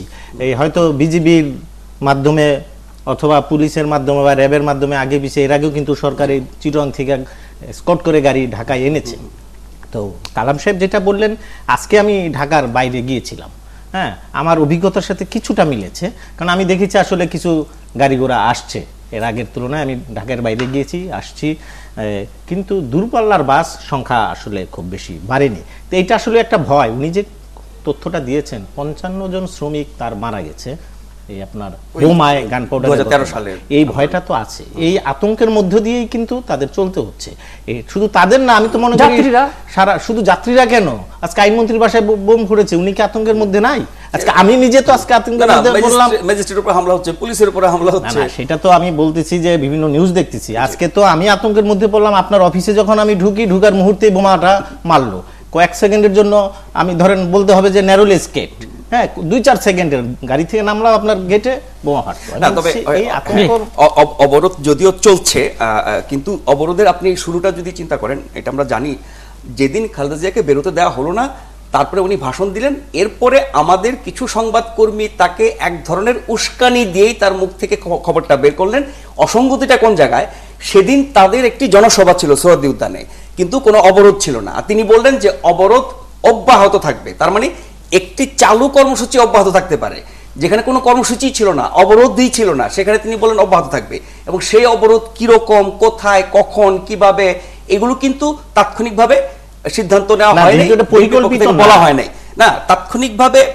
এখন আপনি ঘরে বসে বলে দিলেন সারা দেশে হরতাল, সারা দেশে অবরোধ, তারপরে এর যেই ফলাফলটা হয় সেটা তো ভাবা উচিত। ওনারা রাজনীতি করেন জনগণের জন্য, এবং সেই অবরোধ ডেকে দেওয়ার পরে প্রতিনিয়ত যা হচ্ছে, আস্তে আস্তে হয়তো সেটার মাত্রা কি হবে আমরা জানি না। ভয় কিন্তু সবার একটাই, যে কথাটি সরকারের দিক থেকে বলে, কিন্তু ওটাই বাস্তবতা। 2013 সালের শেষের দিকে এবং 5 জানুয়ারি নির্বাচনের আগ পর্যন্ত আন্দোলনের নামে, এখন আপনি হরতাল বলেন, অবরোধ বলেন, বিক্ষোভ বলেন, প্রতিবাদ বলেন, সবগুলো একাকার হয়ে গেছে। সবগুলোর ফলাফল কি?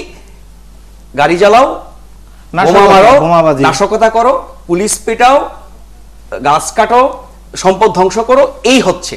তো এখন অনির্দিষ্টকালের জন্য এরকম একটি কর্মসূচি ঘোষণা দিয়ে বসে থাকা, যেখানে দলের লোকজনের, নেতাদের, কর্মীদের সম্পৃক্ততা তেমন একটা নেই, ঢাকার বাইরে কোনো কোনো জায়গায় অল্প স্বল্প দেখা যায়। এবং গত 4-5 দিন ধরে অবরোধের নামে ঢাকার বাইরে যে ঘটনাগুলো হচ্ছে, আপনি দেখবেন বেশিরভাগ ক্ষেত্রেই সেই 2013 সালের শেষের দিকের ওই স্টাইলে জামাত, শিবির, কোথাও কোথাও বিএনপি ওই চোরাগপ্তা হামলাগুলো করছে, কোন কোন জায়গায় সুযোগ পেলে পুলিশের উপরে হামলাগুলো করছে। সেই প্রবণতাটা কিন্তু আবার ফেরত আসছে আন্দোলনের নামে, ওরকম একটি সহিংসতা, নৈরাজ্যকর, তাণ্ডব, ভীতিকর পরিস্থিতি চেষ্টা করছে। এইটা থেকে জনগণকে রক্ষা করার দায়িত্ব সরকারেরই। কোন উপায়ে কিভাবে করবে এটা সরকার জানে, কিভাবে জানে এবং কি করা উচিত। তারপর আপনি দেখেন যে অবরোধ বা হরতাল যেগুলো লাগাতার চলে, আমরা আজীবন দেখে আসছি বাংলাদেশে, যে শুক্র শনি কখনো হরতাল থাকে না, শুক্র শনি অবরোধ থাকে না, বিশেষ দিবসে থাকে না। আপনি দেখেন এবার যে হুট করে তাৎক্ষণিকভাবে, আমি সেটাই বলছি যে ইজতেমা এবং শুক্রবার এইটা যদি আপনার আওয়ামী লীগের আমলে, আওয়ামী লীগ তো এই ধরনের অবরোধ অনেক বেশি করেছে 96 এর আপনার ক্যাটাগরির দাবিতে। ওই সময়ও যদি আপনার, বা এখনো যদি আওয়ামী লীগ আবার বিরোধী দলে থাকে, আওয়ামী লীগ যদি ওই ইজতেমার মতো একটা ইভেন্টের সময় অবরোধ ডাকে, ঢাকা শহর কিন্তু অনেক তথাকথিত ধর্মীয় নেতা রাজপথে নেমে যেত এই সরকার ইসলাম বিরোধী। সেটাই আমি বলছি, আমি এই ধরনের আওয়ামী লীগ বিরোধী দলে থাকতে বলেন, বিএনপি বিরোধী থাকতে বলেন, এরশাদ বিরোধী আন্দোলন বলেন, এই বিষয়টা শুক্র শনি কখনো হরতাল অবরোধ থাকে না। এবার শুক্রবারও থাকছে, শুধু শুক্রবার না, যেখানে বিশ্ব ইজতেমা হচ্ছে। এবং এই দুটি বিষয়ে তাদের বিবেচনা নাই, লাগাতার চলবে।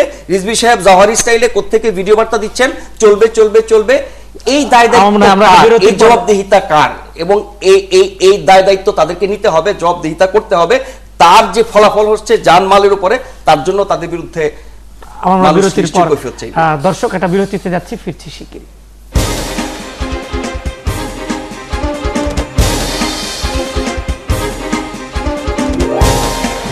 ধন্যবাদ দর্শক আমাদের সাথে থাকার জন্য। তো সমস্যা, সংকট সেগুলো দেখছি, আপনারা আলোচনা করছেন, তাহলে সমাধান কি?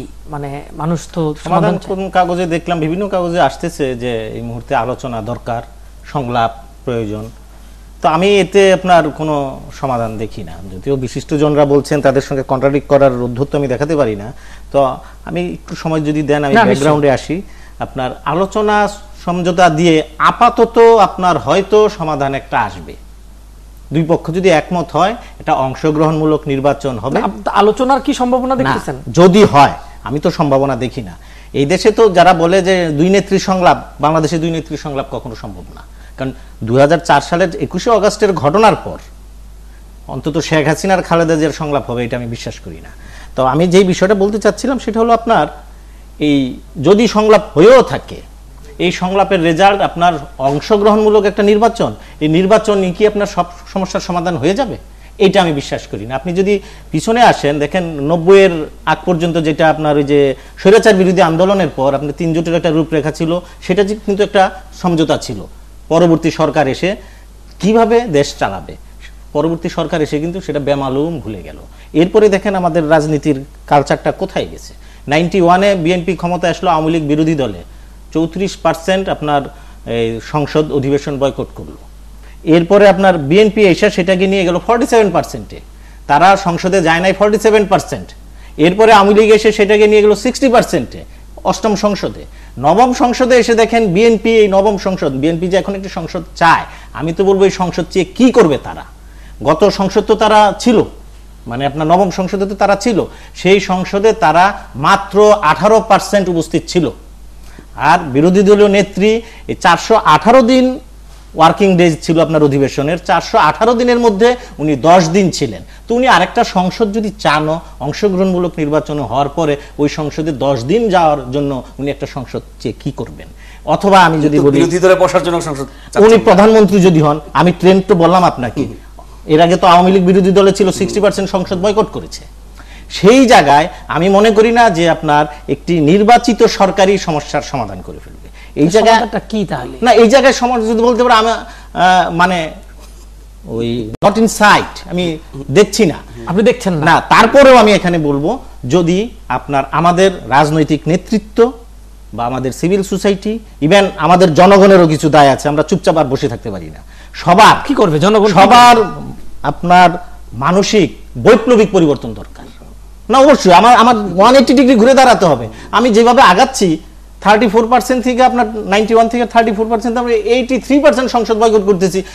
ওই গতিতে গেলে তো নেক্সট সংসদে আপনার যেই আসুক অংশগ্রহণ নির্বাচনের মাধ্যমে দিয়ে দেখা যায় 90% সংসদ অধিবেশন বয়কট করতেছে। ওই সংসদ আমার দরকারটা কি? কি দরকারটা? আমি সেই জায়গায় বলছি, এই জায়গায় আরো কিছু দরকার আছে। এই যে সমঝোতা যেটা বললেন বা আলোচনা, এই আলোচনার মধ্যে দিয়ে একটা জায়গায় আসতে হবে যে আমার নির্বাচন হবে, শুধু তা না, নির্বাচন পরবর্তী শান্তিপূর্ণ সহাবস্থান। আপনি হরতাল করবেন না, আপনি অবরোধ করবেন না, মানে হরতাল অবরোধ বলছি না, গণবিরোধী কর্মসূচি দিবেন। এই কর্মসূচিগুলো তো মানুষ মারার কর্মসূচি, যারাই দেখ এগুলো তো মানুষ মারতেছে, এই মানুষ মারার কর্মসূচি দিবেন না। নিয়মিত সংসদে যান, বিরোধী দলে যেই থাকুক আপনার ছায়া সরকারের ভূমিকা পালন করুক, এই জিনিসগুলোকে আপনার কনফার্ম করতে হবে। আমি ঘোষণা দিলাম নির্বাচনের পর এসে যারা হারবে তাদেরকে 2001-এ যেটা হয়েছে, বিশেষ করে মানে হারু পার্টি যেটাকে বলি, হারার পর তাদেরকে যেভাবে কচুকাটা করা হয়েছে, এই ভয়তো কেউ ক্ষমতায় আসলে ক্ষমতা ছাড়তেও চায় না। না, বিষয়টা কি যে পিন্টু যা বলেছেন আমি সবগুলোর সাথেই একমত, কিছু কিছু যুক্ত করতে চাই। প্রথম কথা হচ্ছে কি, এই যে বিশিষ্ট ব্যক্তিদের কথা আপনি বলছিলেন, সমঝোতা, সংলাপ, সহনশীলতা, পরমত সহিষ্ণুতা, এগুলো কিতাবি কথাবার্তা। বাংলাদেশের রাজনীতিতে এগুলোর কোনো বাস্তবতা নাই। আমাদের বিদেশি বন্ধুরাও একই কথা বলেন, একই ভাষায় বলেন, আমাদের দেশি বুদ্ধিজীবী বিশিষ্টজনরা একই কথায় বলেন। আমরা সাধারণ মানুষ হিসেবে বুঝি এগুলো কেতাবি কথা। আওয়ামী লীগ বিএনপির মতো দলগুলোর জন্য এসব কথা খাটে না, যেটা তিনি বলছিলেন। খাটে না, তাহলে কি করতে হবে? না রাখেন না, কি করতে হবে সেটা পরে আসছি। যে আপনি যে সংলাপের কথা বলেন, আমরা অনেকগুলো সংলাপের ইতিহাস দেখেছি না? আমরা দিনের পর দিন জলিল মান্নানের বৈঠক দেখেছি, তার আগে আমরা ইউনিয়নের মধ্যস্থতায় বৈঠক দেখেছি না? আমরা গত নির্বাচনের আগে আপনার যে বান কি মুনের প্রতিনিধি পাঠাইলো, তার মধ্যস্থতা দেখেছি না? কোনো কিচ্ছুতে হবে না। আর এই যে সংলাপ কি বিএনপি গিয়ে আওয়ামী লীগ আসবে, আওয়ামী লীগ গিয়ে বিএনপি আসবে, এটার জন্য সংলাপ, এটার জন্য সমঝোতা একেবারেই দরকার নাই। তিনি তো বলছিলেন যে অন্য আরো অনেকগুলো বিষয় যুক্ত করা, এটি একটি ব্যাপার। আরেকটি ব্যাপার হচ্ছে যে বিএনপি আওয়ামী লীগের বাপের সম্পত্তি না, বাংলাদেশটা 16 কোটি মানুষের সম্পত্তি। 16 কোটি মানুষের মধ্যে যত রকমের শ্রেণী পেশার মানুষ আছে, সবার অংশগ্রহণ, সবার প্রতিনিধিত্ব, সব শ্রেণী পেশার মানুষকে নিয়ে জাতীয় সংলাপ হলে পরে তখন দীর্ঘমেয়াদী একটা সমাধান বাতলানো যাবে এবং সেটা মানতে সবাই বাধ্য হবে। তার জন্য এক ধরনের গণজাগরণ, গণবিস্ফোরণ এবং জনগণের সচেতনতা তৈরি করতে হবে। এখন ধরেন গত নির্বাচনে বিএনপি যায়নি, তাই এখন পাগল হয়ে গেছে, আবার কিভাবে নির্বাচনে যেতে হবে। বিএনপি নির্বাচনে অংশগ্রহণমূলক যদি হতো 5 জন নির্বাচন এবং বিএনপি যদি বিরোধী দলে থাকতো, তাহলে যেই রেকর্ডগুলো উনি শোনালেন তাই হতো, উল্টা আওয়ামী লীগ হলে তাই হতো। তো ফলে সংসদ নির্বাচনের জন্য যে আমরা গোটা দেশটাকে জ্বালিয়ে পুড়িয়ে দিচ্ছি, সেই সংসদের রেজাল্ট কি? সেই সংসদের মাধ্যমে গঠিত সরকারের সেগুলো আমরা দেখি। কিন্তু তারপর আপনি হয়তো 19-20 দেখাবেন, আওয়ামী লীগ ক্ষমতা থাকলে কি হয়েছে, বিএনপি ক্ষমতা থাকলে কি হয়েছে। হ্যাঁ, অনেকে বলে মুদ্রার এপিট ওপিট, তাদের অর্থনৈতিক নীতি থেকে শুরু করে অন্য অনেক নীতি, দুর্নীতি সুনীতি, সবগুলোর ক্ষেত্রে হয়তো কাছাকাছি, একটা জায়গায় পার্থক্য আছে, পার্থক্যটা হচ্ছে যে আওয়ামী লীগ ৭১-এর মানবতা বিরোধী অপরাধীদের বিচার করছে, শাস্তি কার্যকর করছে। যদি আপনি একটি অংশগ্রহণ নির্বাচনের মাধ্যমে ধরে নিচ্ছি যে আপনি রেজাল্টটা উল্টে গেল, বিএনপির জায়গায় আওয়ামী লীগের জায়গায় বিএনপি ক্ষমতা আসলো, তখন এদের কারো বিচার তো হবেই না। যেগুলো সাজা হয়েছে সেগুলো মওকুফ হয়ে যাবে, এবং তারা যারা মৃত্যুর দ্বার থেকে ফেরত আসছেন তারা কতটা হিংস্র হতে পারে তাদের থাবায় পড়ে শুধু আওয়ামী লীগ না, অন্য অনেক মানুষ হয়তো তাদের জীবন হুমকির মধ্যে পড়বে। সো ওই বিবেচনাটাও মাথায় রাখা দরকার যে এই প্রক্রিয়াটা অন্তত শেষ হোক, কারণ এই প্রক্রিয়া শেষ না হলে পরে বিপরীত যে দলটি আছে ক্ষমতায় আসার মতো বা ছিল, তারা এই কাজটি কখনো করবে না।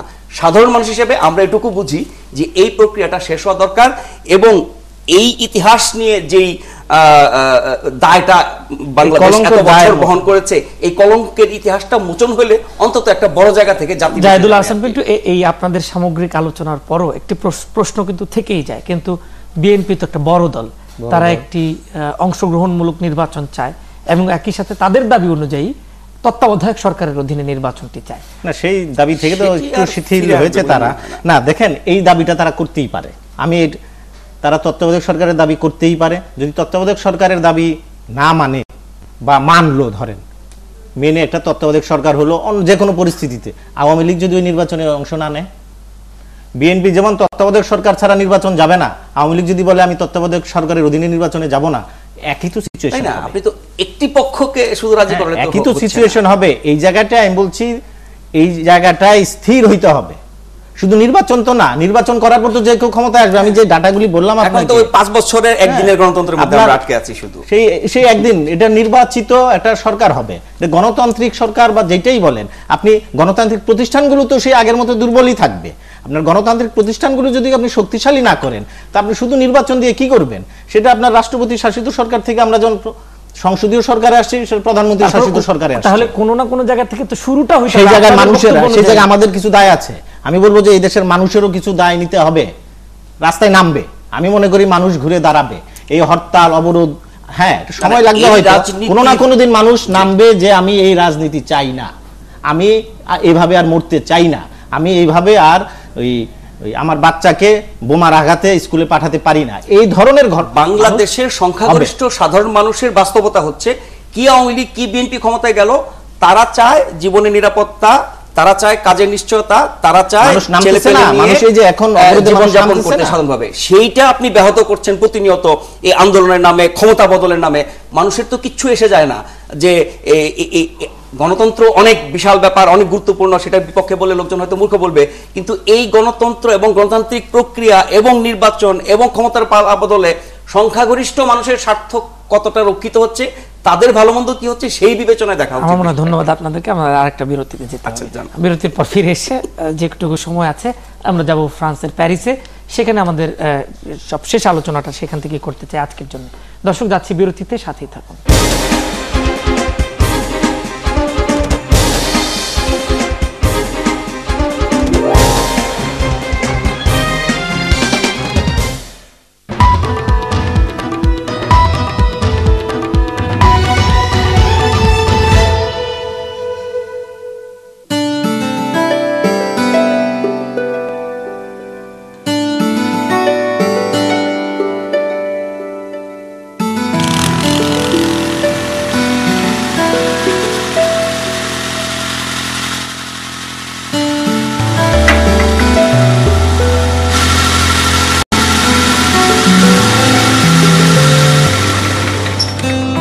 Altec Aluminium for a noise-free life.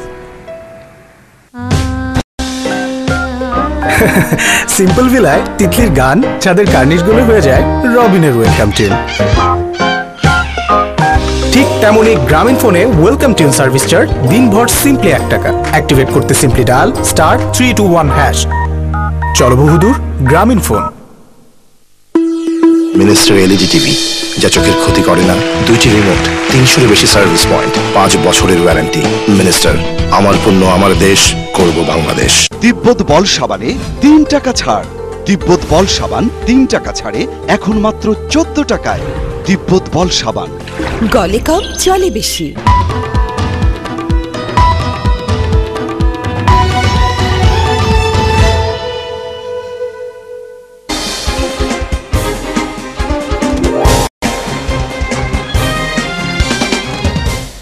দর্শক ধন্যবাদ আমাদের সাথে থাকার জন্য। আমরা আলোচনা করছিলাম, এবার যাব আমাদের সাথে রয়েছেন প্যারিস থেকে, ফ্রান্স থেকে যুক্ত হচ্ছেন কাজী এনায়েতুল্লাহ স্কাইপে। ধন্যবাদ কাজী এনায়েতুল্লাহ আমাদের সাথে যুক্ত হবার জন্য। আপনার কাছে জানতে চাই যে ঘটনাটি গত কয়েকদিন ধরে ফরাসি নাগরিকদের একেবারে মানে ভাবিয়ে তুলেছে, নানাভাবে তাদেরকে মানে বিক্ষুব্ধ করেছে। শুরুটা হয়েছিল প্যারিসের শার্লি এবদু পত্রিকায় হামলার ঘটনা। এরপর আমরা আজকে যেটি জেনেছি যে সেখানে একটি মানে সশস্ত্র বাহিনীর সাথে একটি বন্দুক যুদ্ধ হয়েছে আইন শৃঙ্খলা রক্ষাকারী বাহিনীর সাথে, এবং 3 জনই নিহত হয়েছে। ঘটনাটি কি ঘটেছিল আজকে? অ্যাকচুয়ালি শার্লি এবদু যে জার্নাল আছে, স্যাটিরিক জার্নাল, সেটা আক্রমণের পর যে দুজন বিদেশীয় ভাষায়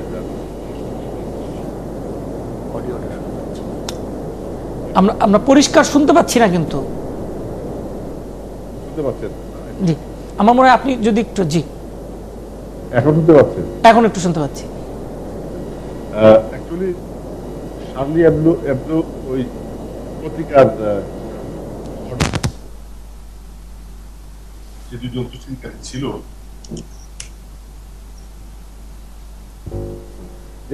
যারা এই ঘটনাটা, 2 ভাই,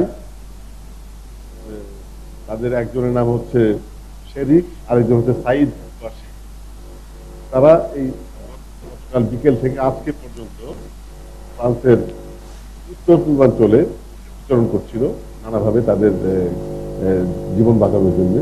আজকে সকালবেলা যখন পুলিশ তাদের লোকালাইজ করে, তখন তারা একটা খামার বাড়িতে আশ্রয় নেয়। অ্যাকচুয়ালি খামার বাড়ি ঠিক সেটা খামারও বলা যাবে না, এটা একটা প্রিন্টিং প্রেস যেটা রিজার্ভ ছিল ওখানে, সেই রিজার্ভে তারা আশ্রয় নেয়। এবং ওখানে ধারণা করা হচ্ছিল যে ওই রিজার্ভের মালিক, যিনি পত্রিকার একটা প্রিন্টিং প্রেসের মালিক, উনি ভিতরে ছিলেন। ওনারা ধারণা করেছিলেন যে তাকে জিম্মি হিসাবে রাখা হয়েছে, কিন্তু আসলে সেটা জিম্মি ছিল না। এতক্ষণে যখন আজকে বিকেল বেলা ফ্রেড GIGN বিশেষ বাহিনীর আক্রমণের পর দেখা গেছে যে ওই লোকটা ওখানে জিম্মি ছিলেন না, ওই লোকটা ওখানে লুকিয়ে ছিলেন একটা কার্টুনের মধ্যে, এবং ওখান থেকে উনি এই পুলিশদেরকে ইনফরমেশন সাপ্লাই করছিলেন যে এই 2 জন লোক ভিতরে কি করছে। তো সেই পরিপ্রেক্ষিতে আজকে এই সন্ধ্যা, এখানকার সময় সন্ধ্যায়, ঠিক রাত্র হওয়ার পূর্বে, অন্ধকার হওয়ার আগে পুলিশ সিদ্ধান্ত নেয়। আমরা জেনেছি যে আরো একজন এই ঘটনার সাথে জড়িত ছিল, তিনিও কি কোন মানে মারা গেছেন? আমরা 3 জনের খবর দেখলাম কোন একটি কাগজে। আচ্ছা, অ্যাকচুয়ালি এটা দুইটা ঘটনার ব্যাপার। এটা হচ্ছে আপনার যেই এই শার্লি এবদো ঘটনা, যে 2 জন ছিলেন, 2 কুয়াশি 2 ভাই, তাদের ঘটনা। তারা অ্যাকচুয়ালি পরে মারা গেছেন ওই আক্রমণে, এবং ওখানে অন্য কোনো ক্যাজুয়ালিটি হয়নি, কোনো লোক আহত হয়নি। সেই প্রেসের মালিক, যে প্রিন্টিং প্রেসের মালিক, উনি লুকিয়েছিলেন ওই স্টকের মধ্যে, ওই রিজার্ভের মধ্যে। আচ্ছা, দ্বিতীয় ঘটনা হচ্ছে প্যারিসের সঙ্গেই ভ্যানসেন নামক ছোট্ট শহর, প্যারিসের সঙ্গেই এই শহরটা। এখানে ছিল গতকালকে সকালবেলা যেই আহমেদি কুলিবাড়ি, একটা কৃষ্ণকায় মুসলিম ফরাসি, সে যে 2টো পুলিশকে গুলি করেছিল, একজন পুলিশ মহিলা মারা গিয়েছিলেন, আরেকজন আহত ছিলেন। সেই লোক আজকে সকালবেলা প্রায় 10:30টার দিকে একটা ইহুদি দোকানে প্রবেশ করেন এবং সেখানকার কয়েকজন লোককে জিম্মি করেন, এবং ধারণা করা যাচ্ছিল তার বান্ধবী, একজন আরবি অরিজিন মহিলা, তার সঙ্গে ছিল। আচ্ছা, এখন সেই 2টা ঘটনাই যখন সরকার সিদ্ধান্ত নেয়, এই কর্তৃপক্ষ সিদ্ধান্ত নেয় এইসব মুক্ত করার জন্য, তখন 2টা ঘটনাই মাত্র 3 মিনিটের ব্যবধানে আক্রমণগুলি চালানো হয়। এখানকার ঘটনায় এই আহমেদি কুলিবালি উনি নিহত হয়েছেন, এবং তার সঙ্গে একজন ধারণা করা যায় কমপ্লিসিটি যার মধ্যে ছিল, ভয় একজন মহিলা, 5 জন পুরুষও ওখানে মারা গেছেন। অ্যাকচুয়ালি এখানে টোটাল 5 জন লোক মারা গেছেন এই ঘটনায়। 3 অপরাধী সহ আরো 2 জন বেসামরিক নাগরিক মারা গেছেন এই ঘটনায়, তাই তো? আচ্ছা, এই যে 2টি ঘটনা কি একই সূত্রে গাথা? যেটিও বলা হচ্ছে একই সূত্রে গাথা নয়। আরেকটি হচ্ছে যে এই ঘটনার দায় দায়িত্ব কারা স্বীকার করলো শেষ পর্যন্ত? অ্যাকচুয়ালি এই ব্যাপারে বেশ কিছু সংগঠন, যেটা আরবিয়ান ওখান থেকে দাবি করছে তাদের ব্যাপারে। তবে একটা উল্লেখযোগ্য ঘটনা হচ্ছে যে এই যে 2 ভাই কুয়াশি, তারা কিন্তু এই যে কুলিবালি, যার সঙ্গে তাদের একটা যোগাযোগ একদিন ধারণা করছিল ছিল না, আসলে তাদের মধ্যে যোগাযোগ ছিল। কারণ 2005 সালে তারা যখন একসঙ্গে জেলে ছিল, তখন ওই সময় আপনার একজন বিশেষ ধার্মিক লোক জেলের মধ্যে ছিলেন, নাম হচ্ছে জামেল বেগাল, যার সংস্পর্শে তারা আসেন। উনি তাদেরকে একটা ডক্ট্রিনে নিয়ে আসেন, যার পরিপ্রেক্ষিতে তাদের মধ্যে সেই যোগাযোগটা সেই সময় থেকে 2005 সাল থেকে আজকে সেটা আবিষ্কার হয়েছে। এবং এই ব্যাপারে ফ্রেঞ্চ স্বরাষ্ট্রমন্ত্রী, ফরাসি স্বরাষ্ট্রমন্ত্রী এই আধা ঘন্টা আগে একটা বিবৃতি দিয়েছেন এবং উনি এই ব্যাপারে ডিটেলস যেটা দিয়েছেন সেটা হচ্ছে টোটাল 17 জন লোক নিহত হয়েছেন, 9 জন লোক আহত হয়েছেন এবং এর মধ্যে তারপর আর 3 জন টেরোরিস্ট, তাদের ভাষায় 3 জন টেরোরিস্ট নিহত হয়েছেন। এই টোটাল আপনার 17 প্লাস 3 20 প্লাস 9 35 জন লোক ক্যাজুয়াল, মানে তাদের আহত। আরেকটি বিষয় হচ্ছে যে আমরা জানি যে প্যারিস থমথমে অবস্থা, বাংলাদেশি প্রবাসী অনেকেই থাকেন, মুসলমানরা অনেকেই থাকেন, সব মিলিয়ে সেখানকার পরিস্থিতি এখন কেমন? বাঙালিরা, বাংলাদেশিরা কেমন আছেন? সব মিলিয়ে সেখানকার পরিস্থিতির খবর একটু জানান।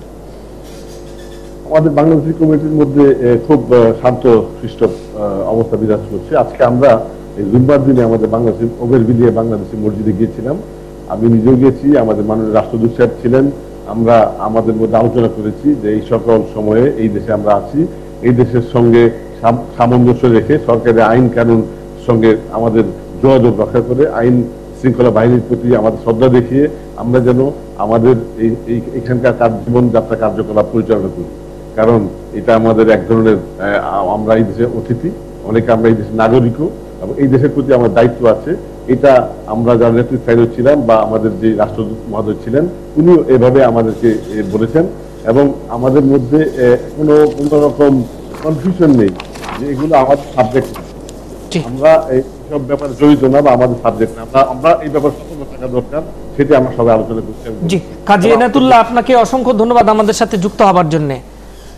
নাজমুল আশরাফ এবং জাহিদুল হাসান পিন্টু, একটা বিষয় দেখেন, এই যে ওখানে যে সন্ত্রাসী ঘটনা ঘটলো, জঙ্গিরা ঘটেছে, যে কোনো ইসলামিক জঙ্গি হোক, মুসলিম জঙ্গি হোক, এদের ধর্মীয় পরিচয় বাদ দিয়েও যদি বলি, ঘটনাটা ঘটার 24 ঘন্টার মধ্যে দেখেছেন আপনার সবগুলোকে ধরেছে, কোথায় কোথায় তারা লুকিয়েছিল সেখানে পিন পয়েন্ট করে ওখানকার ল এনফোর্সাররা ওখানে গিয়ে অভিযান চালিয়ে ঘটনাটা শেষ করেছে। ওখান থেকে আমাদের একটা শিক্ষার বিষয় হলো কি, আমাদের এই দেশেও কিন্তু এই ধরনের সন্ত্রাসী ঘটনা ঘটতেছে। অ্যাজ ইট ইজ যে জঙ্গিরা একসময় ঘটিয়েছে এই দেশে, এখন জঙ্গিরা না ঘটাক, সন্ত্রাসী ঘটনা তো ঘটছে। আমাদের ল এনফোর্সাররা এই 24 ঘন্টার মধ্যে তো দূরের কথা, চাইলে পারে, কিছু কিছু ক্ষেত্রে প্রমাণ রেখেছে, সেখানে আপনার রাষ্ট্রীয় আপনার যে সিদ্ধান্তের বিষয়, পলিসির বা রাষ্ট্রীয় পৃষ্ঠপোষকতা যে অনেক সময় করা হয় সন্ত্রাসীর ক্ষেত্রে, যেটা আমরা অতীতে দেখেছি, সেই জায়গাটা যদি ক্লিয়ার থাকে, আমার দেশে ওই ধরনের ওই ঘটনা আপনার ঠেকানোর জন্য বা জনগণের সাপোর্ট নেওয়ার জন্য, ওখানে জনগণও সাপোর্ট করেছে, এই দেশেও সেটা নিতে পারে, এখান থেকে একটা শিক্ষা নিতে পারে যে 24 ঘন্টায় কিভাবে এটাকে শেষ করে দিল। আর আমার এখানে যেটা দিনের পর দিন আটকে থাকে, ওই জায়গায় আমি বলি রাজনৈতিক সিদ্ধান্ত একটা বড় ব্যাপার। না না, বিষয়টা হলো কি যে আপনি যে যোগ্যতা দক্ষতার কথা বলছেন, হয়তো ফ্রান্সের মতো যোগ্যতা দক্ষতা 10 মিনিটে না পারে, 1 ঘন্টায় পারবেন, কিন্তু আমাদের আইন শৃঙ্খলা বাহিনী, গোয়েন্দা বাহিনী, এদের অনেক রকমের সক্ষমতা আছে এবং তথ্য প্রযুক্তি সুবাদে সেই সক্ষমতা আরো বেড়েছে। সেই কাজগুলো তারা মাঝে মধ্যে কখনো কখনো কোনো ঘটনায় করে দেখান, বেশিরভাগ ক্ষেত্রে হয়তো পারেন না। সেই রাজনীতি মুক্ত থাকলে সম্ভব, সেই জায়গাটায় তাদেরকে সেই স্বাধীনতা দেওয়া, সেই পেশাদারিত্ব তৈরি করা এবং সেই নিশ্চয়তা দেওয়া যে যেটা উচিত, যেটা সত্য, যেটা যে অপরাধী আইনানুগ ব্যবস্থা তারা নেবে, তাদের ব্যাপারে কোনো রকমের হস্তক্ষেপ করা হবে না এবং যখনই যারা ক্ষমতায় থাকেন, দায়িত্বে থাকেন, তারা কোনোভাবেই তাদের চাকরি, পেশাগত স্বার্থ হানি ঘটাবেন না। ওরকম নিশ্চয়তা পেলে আমাদের নিরাপত্তা বাহিনী, আমাদের অভিজ্ঞতা নিশ্চয়ই আমরা তো দেখি এই ধরনের ঘটনা ঘটার পর বিএনপি করেছে, না আওয়ামী লীগ করেছে, না জামাত করেছে, না জঙ্গি করেছে, একটা তো বাহিনীগুলোকে প্রভাবিত করার নির্দেশ দেওয়া, আর দ্বিতীয় কথা হচ্ছে যে ওই ঘটনাগুলো নিয়ে যখন আমাদের নিরাপত্তা বাহিনী কাজ করেন, ওই একই সময় যখন এটি নিয়ে রাজনীতি হয়, পাল্টাপাল্টি হয়, বক্তব্য আসে, ডিবেট হয়, তখন কিন্তু তারা আবার আরেকটা সংকটের মধ্যে পড়ে যায়। ফলে সবকিছু থেকে মুক্ত রেখে যদি আমরা তাদেরকে কাজ করার স্বাধীনতা দেই, আমরা নিশ্চয়ই এরকম ফলাফল দেখতে পাবো। না পাবো, কিন্তু এই যে এই বিষয়ে একটু ছোট করে মন্তব্য জানতে চাই যে ইউরোপেও কিন্তু এই ধরনের সংকট তৈরি হচ্ছে, এটা ছোট করে একদম 30 সেকেন্ড। সেটি তো না, জঙ্গি সমস্যা তো পুরনো এবং সেটা মানে বিশ্বজুড়ে হচ্ছে বিভিন্ন সময় বিভিন্ন জায়গায়। বাংলাদেশও তো এক সময় খুব বাজে অবস্থা ছিল, অনেকটাই আমরা উত্তরণ ঘটিয়েছি, কিন্তু মাঝে মধ্যেই আবার দেখা দেয়, আবার নতুন করে আসবে না এবং আমাদের রাজনীতির ছত্রছায়া যেসব জঙ্গিবাদী সংগঠন বা একদম শক্তি শেষের দিকে। তৎপর আছে, তারা তো সময় সুযোগ পেলে আবার মাথা চাড়া দিয়ে উঠতেই পারে। তো না, সেই জায়গায় আমাদের দেশে এই জায়গায় আমাদের দেশে যদি আমি বিশ্বাস করি, এটা নিয়ে আমি তো কিছু কাজ করেছি, রাষ্ট্রীয় পৃষ্ঠপোষকতা না থাকলে এই ভূখণ্ডে আপনার জঙ্গিবাদের জি ধন্যবাদ আপনাদের, ধন্যবাদ। সেজন্যই তো এখন মোটামুটি স্তীমিত জি, আছে। নাজমুল আশরাফ এবং জায়েদুল আহসান পিন্টু, আপনাদেরকে ধন্যবাদ আমাদের সাথে এই আলোচনায় যুক্ত হবার জন্য। একই সাথে মোহাম্মদ আবুল কালাম ছিলেন, মাহফুজুর রহমান ছিলেন নিউ ইয়র্ক থেকে, এবং প্যারিস থেকে কাজী এনায়েতুল্লাহ। সবাইকে এই ধন্যবাদ জানাচ্ছি এই আলোচনায় অংশগ্রহণ করবার জন্য। দর্শক, আপনাদেরকে বরাবরের মতোই ধন্যবাদ। আপনারা যারা রাত জেগে অনুষ্ঠানটি দেখেন, আগামীকাল ঠিক একই সময় ৭১ জানাল আপনারা দেখবেন। সবাই ভালো থাকুন।